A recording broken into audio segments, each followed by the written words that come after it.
Ladies and gentlemen, boys and girls, children of all ages, welcome to Sox on Tap. Tony, my first reaction is just, fuck yes, let's go. Sox versus the Twins. That's where it all starts. It all starts taking care of business in-house in the Central Division. That's right, I'm a meatball. You got to bring that top button swag, baby. It is always great to beat the Cubs. And I'm a homer, so I always say they're gonna. Dallas Keuchel Lamson got some beards that you should be afraid of. What everybody said when he gets out there, it's me versus the other guy, and I'm going to beat him. So I just love that mentality. It's cool and fucking tough.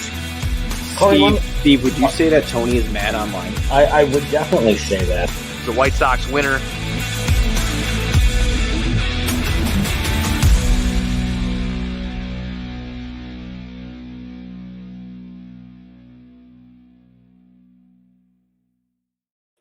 Ladies and gentlemen, boys and girls, children of all ages, welcome to Sox on Tap. I'm your boy Buzz, and I'm joined by my dude Steve, aka NWI Steve, and we are here to recap the Chicago White Sox loss. Did I say Bulls on Tap? I don't think so. Okay, I hope I didn't. Oh my God, whatever. Who cares at this point? I interrupted myself. Whatever. Before we get into this episode, be sure to go to ontapsportsnet.com for all your Chicago sports literature and podcasting needs. Following us on Twitter at SoxOnTap. At OnTap Sportsnet. Going to anywhere you can listen to podcasts, you can listen to us, 5-star rating and review, because that's cool and tough. And if you need any awesome White Sox swag or any Chicago sports swag, that is, go to Grandstand. Follow them on socials at Grandstand Sox. Go to grandstandsox.com. You can get a bunch of cool apparel there. Anything that you need Chicago sports related, go to Grandstand. Steve, you and I on the mic today, man. White Sox dropped this one to the Red Sox after yesterday's rain/snow delay, whatever you want to call it. They drop it 7-4. No bueno, my friend. It started off great where I thought the Sox actually might have been able to, get a dub, but it didn't end that way. Initial thoughts, my friend, and how are you doing? Hey, yo, I'm doing very, very well. It's good to be back on here, back on the mic with you again, Buzz. Look, this game was in a lot of ways a microcosm for what we have seen through the first 2 weeks of this season.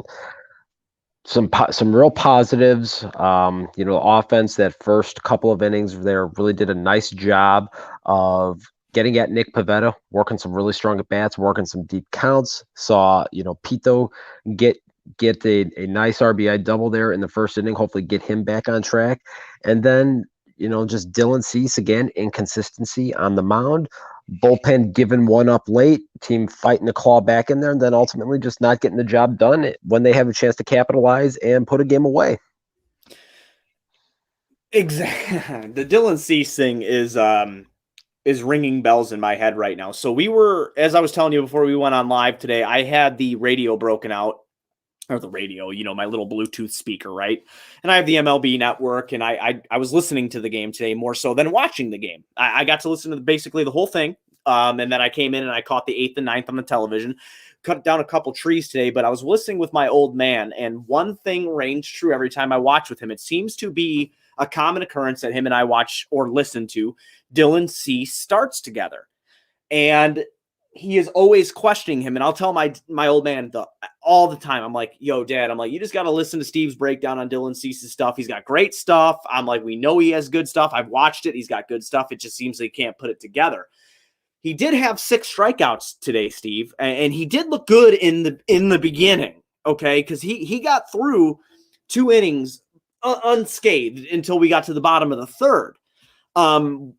I want you to touch on Dylan Cease's performance today. He went 4 2/3. He let up 6 hits, 2 runs, both of them earned. He did walk 3, however, and he had 6 strikeouts. So what is your thoughts on his game today? Did he do enough? Because honestly, I don't think that he did, and especially against the Boston Red Sox offense, quite frankly, that I'm not too scared of, I guess. I don't know if that's the right thing to say, but I don't think that they should have got to him like they did. I mean, to be frank, this is very par for the course with what we have seen from Dylan Cease here in the 2021 season. He's made 3 starts, and each time he is only recorded 14 outs. So he's leaving the bullpen 13 outs to have to cover. And that's just simply not going to get the job done. And once again, it was a very uneven performance. Went out there in that first inning, did a really nice job. Kike Hernandez, went out there, got a little bloop base hit to start the game out. Then he punches out Alex Verdugo on an absolutely beautiful change up down and out of the zone there, and then he gets JD Martinez to hit into a ground ball double play to close out the inning. So you're feeling pretty good about it at this point here. That second inning goes out there, gives up an 0-2 gives up a walk to Franchi Cordero, fly ball to Kevin Plawecki, and then ultimately gets out of it. But then you see that third inning, and things kind of start to come unraveled a little bit here for him, giving up an 0-2 single to Xander Bogaerts. And that's something that has just been happening far too often with Dylan Cease, not just here during the 2021 season, but throughout the entirety of his career. His inability to be able to put guys away with consistency and letting them back into at-bats. Buzz, you did mention he did have the 6 strikeouts here. So 6 strikeouts in 4 2/3 innings. That's definitely a positive, especially for Dylan Cease with where he's been at statistically through his career, but he's still letting too many guys back into at-bats when he needs to be going out there and just burying guys. And I think that's one of the real differences that you look at with him versus a guy like a Lucas Giolito, or what we saw from Carlos Rodon just a couple of days ago, getting ahead in counts of guys and then just burying them and closing out the at-bat. We didn't see that, and then he ultimately lets this Red Sox team back in the game. And like you said, that's a common occurrence of what we've seen from Dylan Cease since he's come up to the majors. And, this is something that we didn't really see in Winston-Salem. It's not something that we saw in Birmingham. We did, though, however, Steve, and you and I have talked about this before extensively. We did see this in Charlotte a lot, which is kind of surprising because, like you always say, Double A is where a lot of the talent's at, So it's a little concerning with Dylan Cease, and I am, usually I'm going to go a little bit off here. We do have a question that I would like to, interact here, and that's, when do we bring up Kopech? Obviously, he's up already. That that's not the question here. It's not a meatball question, as Sockside Mike says, but he thinks that C should go to the pen. And if I could, Steve, and I'll let you get right into it as well, just because I do want to talk about this, is Kopech is going to be on an innings limit. And they are confident that they can make the playoffs this year, and they want to retain Kopech's services on this innings limit that he has, because he's not really pitched in 2 years. So other than like a spot start, maybe here or there, like where he's a starter, and then hypothetically say like a Crochet or something like that on a bullpen day comes in to relieve him after 2-3 innings or something like that, I do not see Kopech coming up right away. And I'm not ready to pull the rug out from Dylan Cease quite yet, but it's a fair question. But it's just where the Sox think that they are compared to, or not where they are, where they're trying to go. I don't think that they want to have Kopech be that guy who is in the starting rotation, because they do not want to burn him out before really meaningful games are played. And I'll let you touch on that as well here. But Buzz, you hit on a lot of key points right there, and I think the fact of the matter is that this is going to be a question that will persist as long as Dylan Cease shows an inability to work deep into games and to give this team a chance to win. I'm going to keep beating this dead horse here. Covering 15 outs or fewer is not enough. As a starting pitcher, I need my starting pitchers to go out there and cover at least 18 outs. They got to cover 2/3 of the game. If you're not doing that, you didn't get your job. You didn't get your job done on that particular day. Dylan Cease has to show that he can do that with regularity. Otherwise, these questions about Michael Kopech coming into the rotation are only going to get louder and more frequent and more prevalent. The fact of the matter is, and you hit on the big issue there, Michael Kopech is absolutely going to be on an innings limit here in 2021, being the fact that he did not see a major league mound. He has not pitched competitively for 2 full seasons. So you're not going to automatically just go now and then just put this guy back in the starting rotation in April, because, and you hit on this other key point here, this team believes that they will be playing meaningful games in late September and into October. And in order to be able to do that and to have Michael Kopech, you can't stretch him out in the starting rotation, unfortunately. That's just a hard truth that I think a lot of Sox fans need to understand right now. Michael Kopech has looked outstanding. He has exceeded my expectations for what I thought he was going to be coming back to this point. And I think we can all agree at this juncture here that his long-term future is going to be in the starting rotation. I just don't see that happening until like August at the very earliest, if even then. Steve Stone seems very adamant that that's not going to happen at all in 2021. Personally, from my perspective, I wouldn't be shocked if that is something that happens maybe the last 6 weeks of the season here. But again, we're just going to have to kind of wait and see how things go from that standpoint. Right. And like I said, we're basically along the same thought process there. Now, getting into the scoring, Sox jump out to a quick 2-0 lead, Steve, like you had pointed out before when you were speaking, that Abreu had doubled to left and that scored Eaton to score the first run of the game. Moncada ended up going to third. After that, Mercedes had grounded out to shortstop. He did his job, Steve, and he scored Moncada. Abreu had ended up going to third. The inning ends after that. Then you go through a second inning where nothing really transpires. No scoring transpires or anything. Then Verdugo hits a sacrifice fly. He scores Hernandez. The Sox are up still 2-1. Oh, there were things that transpired in that second inning for the Sox that ultimately came back to bite them in the ass. Well, right. I was talking scoring more so along the lines. If you want to hit that second inning, go for it. Yeah, look, the one thing that I really want to touch on in that inning there in particular was the Tim Anderson at bat, because that was a pivotal at bat in this game ultimately here. You look at it, Andrew Vaughn leads off that inning, works a walk, as I mentioned at the outset of our show here today. The first 2 to 3 innings, this offense did a great job of working deep counts on Nick Pivetta, drawing walks, getting up eights, and just having quality at bats. And when he was making mistakes in the zone, they were capitalizing and they were really driving the ball in a number of circumstances. So Vaughn leads off that inning with the walk, and then Nicky Singles goes and does what he does, hits a nice little hit and run action right there to get Vaughn to third. So you've got first and third with nobody out here to start this inning. And then Timmy comes up here, doesn't execute, doesn't at least elevate the baseball to hit a sac fly to drive in Andrew Vaughn. So that kind of starts a bad trend right there. So, you know what, there was actually one out already in the inning there. Sorry. So Vaughn had drawn the walk with one out, and then Madrigal got the single. So then Timmy's strikeout there gave them that second out. So now you're in a spot, you got second and third, 2 outs, and Adam Eaton comes up. Another quality at bat, draws a walk. Moncada comes up now, bases loaded here. Pivotal spot in this game here. And another good at bat gets himself into a hitter's count. Count ends up getting a little deeper, and he hits a fly ball. He hits an absolute missile to the warning track about 415 feet away, and it gets caught by Enrique Hernandez on the warning track to end the threat, what looked like it might have been a grand slam. And, you talk about the highs and lows of a baseball game. One swing, you had a chance there to go from up 2-0 to up 6-0, and probably, kind of deflating that Red Sox momentum there a little bit. And they get out of that inning without giving up anything. And all of a sudden now they're thinking, okay, we're still in this game. And like you said, that's a huge pivotal point in the game. You have the bases loaded. You have a runner on first and third when Tim comes up, doesn't capitalize. Eaton draws a walk. And I can't speak any more highly of Adam Eaton than I already have on this podcast throughout the year. And I think you as well. He's been really great. And I kind of feel like I'm eating my words from earlier in the offseason when we had talked about it, when you and I were on.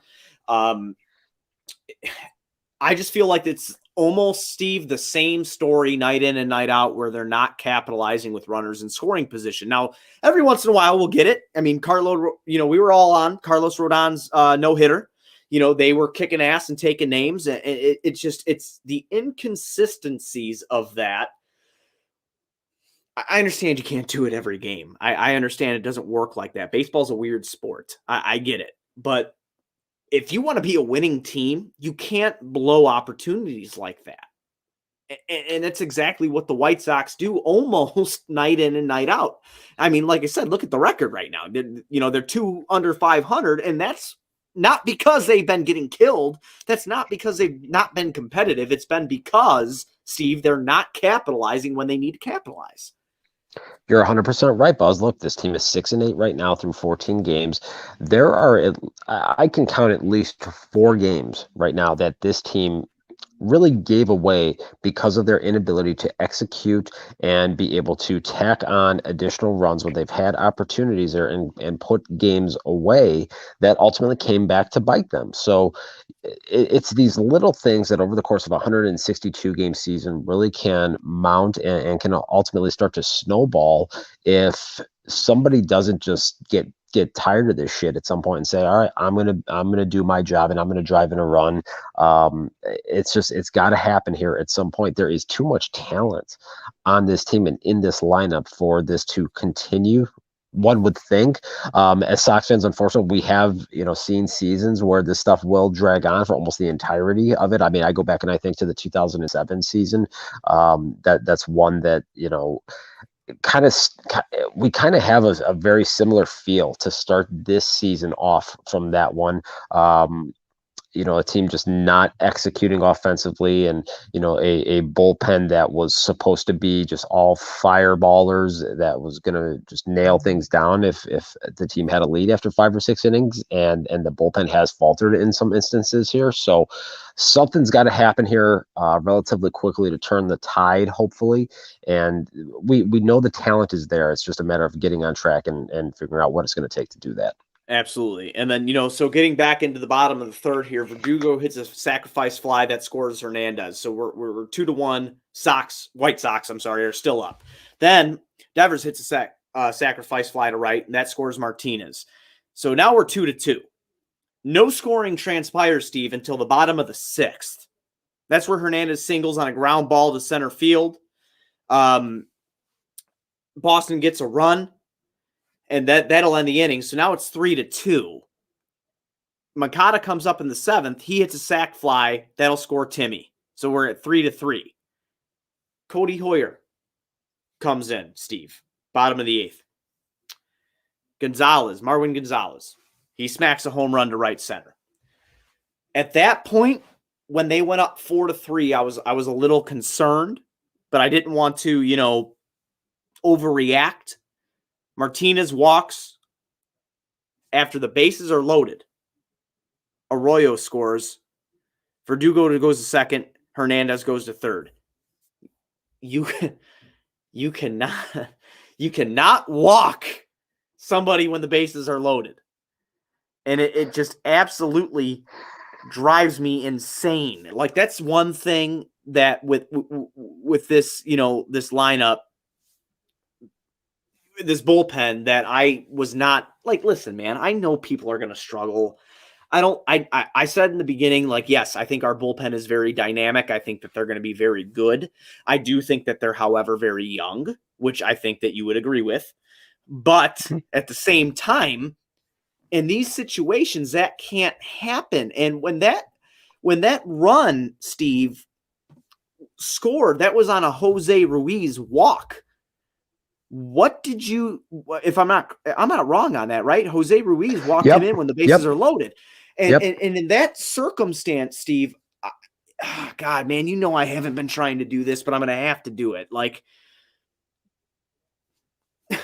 Lance Lynn pitched a gem the other day. Sox end up losing, okay? We travel to Boston. The first game gets snowed/rained out, okay?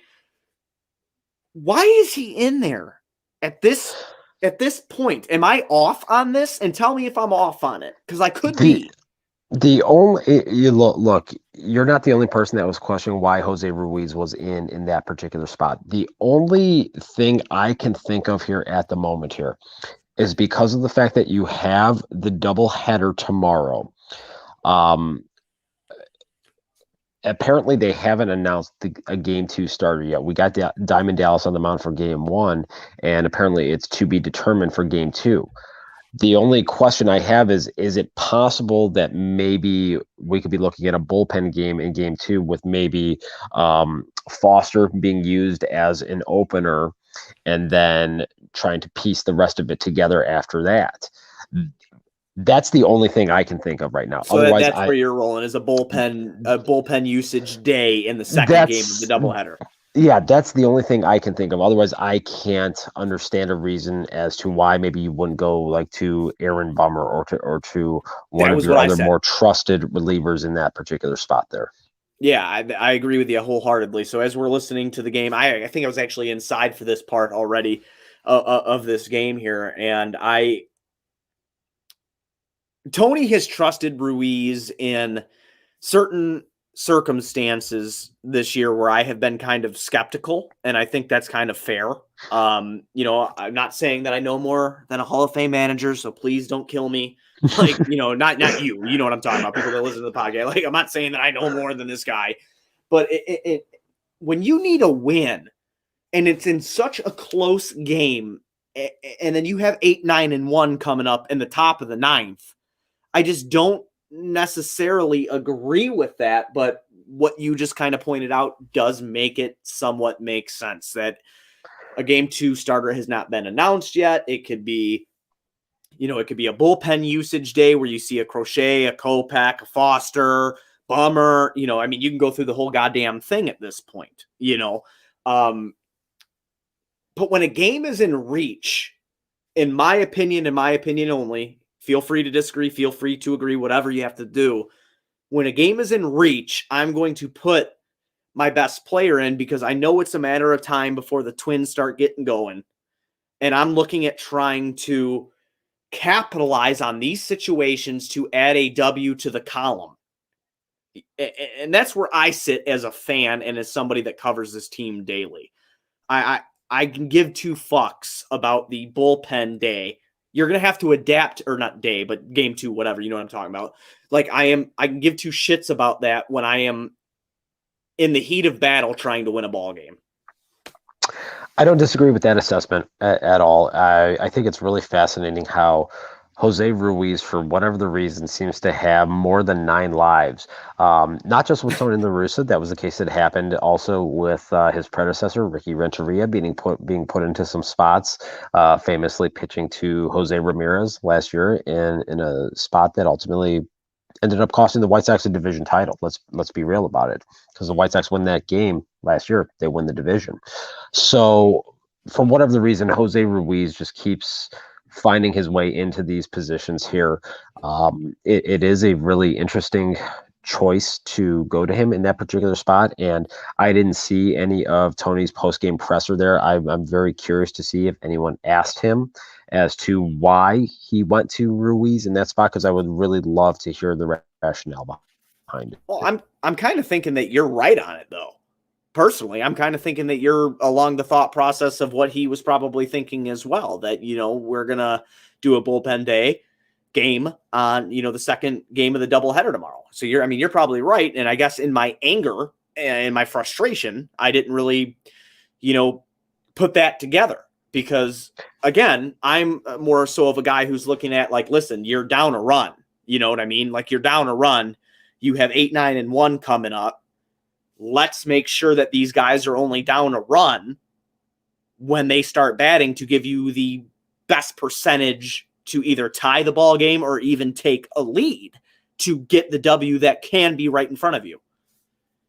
Yeah, and this whole situation with the game 2 starter tomorrow, I really am going to be fascinated to see how they do this, because if you look at the schedule, they've got an off day after the 2 in Cleveland on Thursday. So theoretically, if with Keuchel going game 1, he would be on normal rest for the Friday when they return home against Texas, and then Giolito would have 1 extra day simply. So it wouldn't be that much of an inconvenience. I mean, it would really be no different than just a regular off day being built in there. So if they don't go Keuchel Giolito tomorrow, I think that will tell us, that the decision with Jose Ruiz was largely predicated on game 2 being a bullpen game. And I feel like I'm dogging on him a lot. I'm not meaning to, but he did walk 3 in the game. But Cody Hoyer 2 and 1 2/3 here, Steve. He lets up 3 hits, 3 runs, and all of them are earned. He did strike out 4, however. He let up a home run as well, as I pointed out as we were talking about it. It all comes down to being like, are you worried about Cody Hoyer? Are you worried about a lot of these young guys in the bullpen, and can you trust them in these situations and whatnot? And I just, man, like when these games, like I was okay with when Cody Hoyer came in, so I can't bitch about that, I won't. I'm sure. Were you all right with when he came in? Because I was. Look, I was fine with him in that spot. I think ultimately, and I'm gonna come back to this again here, and so I'm sure people listening to this are probably getting sick and fucking tired of hearing me say this at this point, but I'm just gonna keep beating this into the ground here. This whole thing comes down to the fact that Dylan Cease got 14 outs. Well, no, and Steve, that's not a bad thing that you've been saying, because like I've said, through the years that we've been doing this we've been doing this podcast together since 2019. You've been a part of this. We did the 2020 season, even though it was 60 games plus the couple playoff games that we had, and then we're into this season now. You've rang true throughout this the whole time. Your magic saying, your magic words are, I need these guys to get more than 15 outs. That's when and when they don't, Steve, it feels like we're talking about the same thing over and over again.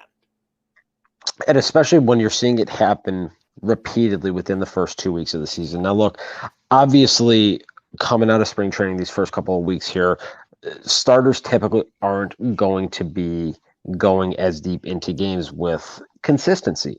However, that's where it's really incumbent upon guys like we saw with Lance Lynn in the home opener, being pinpoint with his control and command and being able to go out there, be efficient with his pitch count, and be able to provide depth and provide length to this team and be able to shorten the amount of outs that the bullpen has to cover. Because if you're asking a bullpen to repeatedly cover 12 to 15 outs a game, and if you're doing this with regularity starting in April, that's a good way to burn your bullpen out by the time the calendar flips to August. So it might not catch up to you right away. And it's caught up to them here. Like I said, 4 or 5 different instances already here during the month of April. But, say they're able to kind of get things stabilized again here, get back on track, and they're playing well.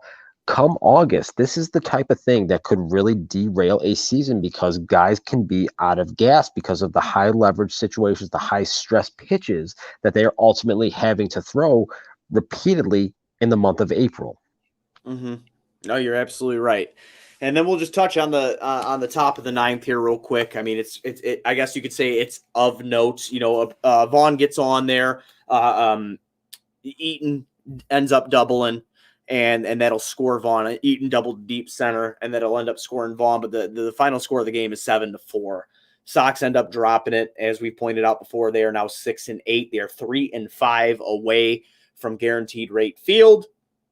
It's just in this circumstance with how the bullpen was used and Hoyer's struggles, and then Ruiz coming in to kind of, obviously I read a stat line. It's not great, Bob. So, it cost us a win here today, and hopefully we can go into tomorrow and make something happen. So when we move into tomorrow, Steve, game 1 starts at 12:10 Central Time. So, 10 minutes after noon here will be first pitch, and Dallas Keuchel will be on the mound. He's 0-0 with a 6.43 ERA. He's pitched in 14 innings. He's let up 13 hits. He struck out 9. Unfortunately, has walked 7. He's let up 2 home runs. And then I'm going to butcher this guy's last name. It's Tanner Houck. Am I right on that? It's pronounced Hawk. I was right. So fucking A right. Yep. I do. Yep. Okay. Yep. Look at me. He's 0-1 with a 3 ERA. He's only pitched in 6 innings. So far in this young season, he's let up 7 hits. He's actually struck out 10 in those 6 innings, and he's let up 1 home run. So that'll be tomorrow's first game. And then, as Steve pointed out before, the second game, which is slated to start at 4:10 p.m. Central Time. The Sox are undecided on who the starter will be, but Boston will be trotting out Martin Perez, who's 0-0 with a 4.50 ERA. He has pitched 10 innings. He has let up 9 hits. He struck out 8 and walked 5. So doubleheader, 2 7-inning games tomorrow. bullshit.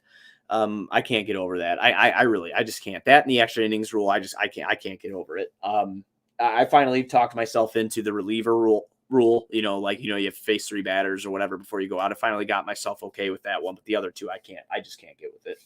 But that's what we're looking at tomorrow, Steve. So if anything needs to be said about these 2 games at one time, and we will pick our picks to click for each game, the Sox need to make it happen early, fast, and keep the pressure on, because you are in 2. You're only playing 14, and obviously if extras don't happen, right? But you're only slated to play 14 innings tomorrow. So the Sox need to make it happen quick, and they need to capitalize on situations where they have runners in scoring position, unlike they did today. Because if they don't, you're looking at losses again, because you don't have time to make it up. Yeah, that's very spot on there, Buzz. Looking at game 1, Tanner Houck is a guy that he's a young pitcher in the Red Sox system. Power guy.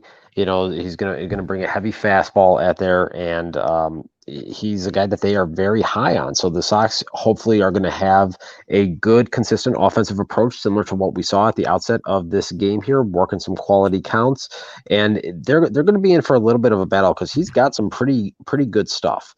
And in his short time here in the major leagues, he's shown some promise. So this is not going to be a cup of coffee in that first game there. And then game 2, Martin Perez, you got a lefty on the mound. I know the streak was snapped last weekend against Mike Minor. It's time to start a new streak, beating the shit out of a lefty. So I'm looking for, at least in game 2, I'm looking for Pito to put one over the monster and put it on Lansdowne Street. So I'll go ahead and I'll call Pito as my pick to click in game 2 there.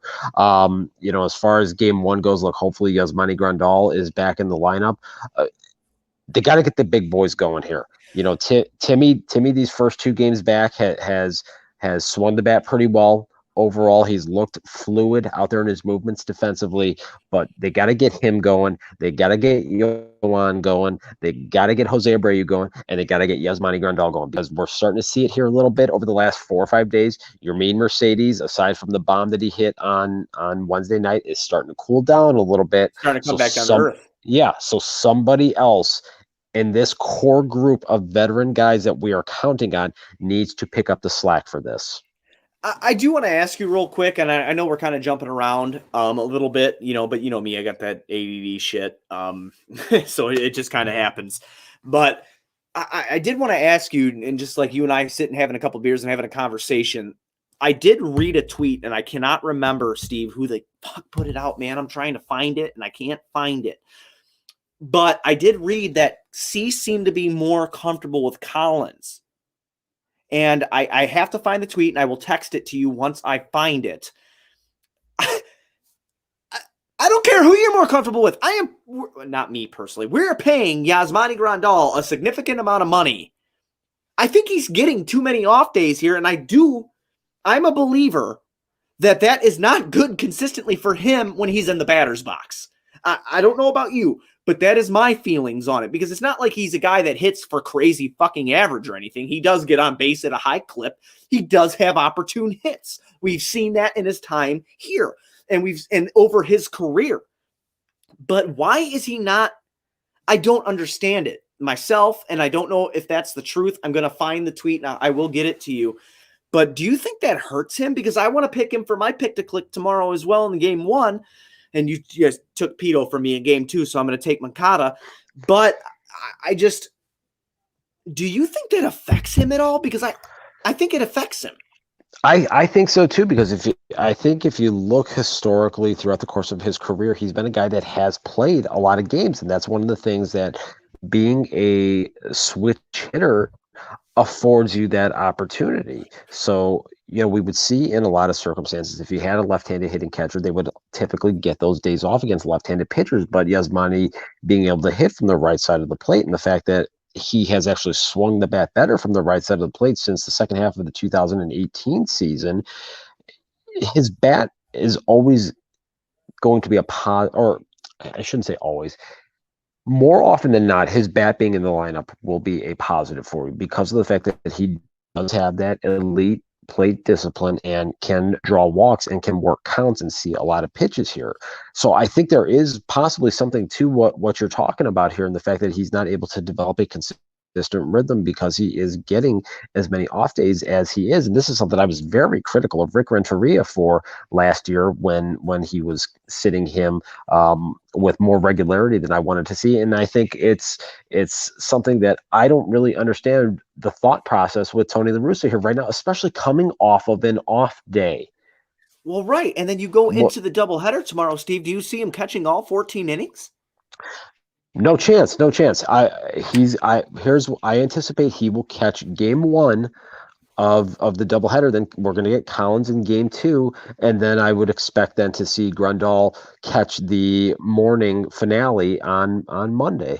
Right, which is like what, a 10-10 start or something like 10-10, that, if I'm not mistaken. Yeah, so I mean, correct. Once again, so now in this series, Steve, if you look at it realistically, you're going to get him 2 out of the 4 games.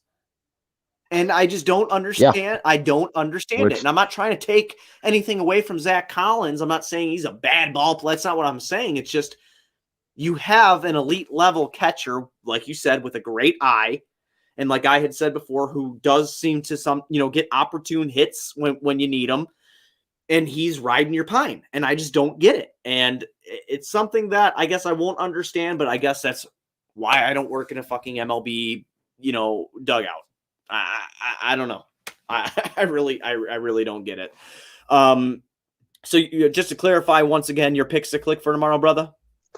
Okay, so game 2, I will be going with Jose Abreu, and then in game 1, I'm going to take Andrew Vaughn. I'm going to say Andrew Vaughn puts one over the monster tomorrow. Hits his first big league home run. Yeah, you see, you're probably right. Every time I take him, he lays. Now, of course, I say that, and then that means Tony probably won't put him in the lineup. We're gonna see Lurie Garcia in right tomorrow. I don't know. Yep, I'm fully prepared for this to happen now. It's just unbelievable. You got anything else to add before we ride out in the sunset, my friend? Just this team has been extremely annoying through the first 14 games. I would really appreciate it if they got their shit together. Yeah, I'm gonna ride with that same sentiment. I really need them to get it going here because there's only so many times that we could say it's early before it fucking gets annoying. And it's starting to get annoying. So hopefully they can put it together tomorrow. Hopefully they can make something happen. Doubleheader, 14 innings of baseball, 12-10 first pitch, 4-10 for the second game. So, yeah, I mean, everybody be sure to go to ontapsportsnet.com for all your Chicago sports literature and podcasting needs. Following us on Twitter at Sox on Tap, at OnTapSportsNet. Anywhere you can listen to podcasts, you can listen to us, 5-star rating and review because that's cool and tough. Also, check out Grandstand Sox on socials, whether that's Twitter, Instagram, grandstandsox.com. If you want to order yourself a new jersey, any sort of apparel is there for every Chicago sports team. So check out Grandstand and get whatever you need. We'll be back tomorrow. Whoever the lineup is, it is. I have no idea who it's going to be yet, but whoever it is, it is. So White Sox forever.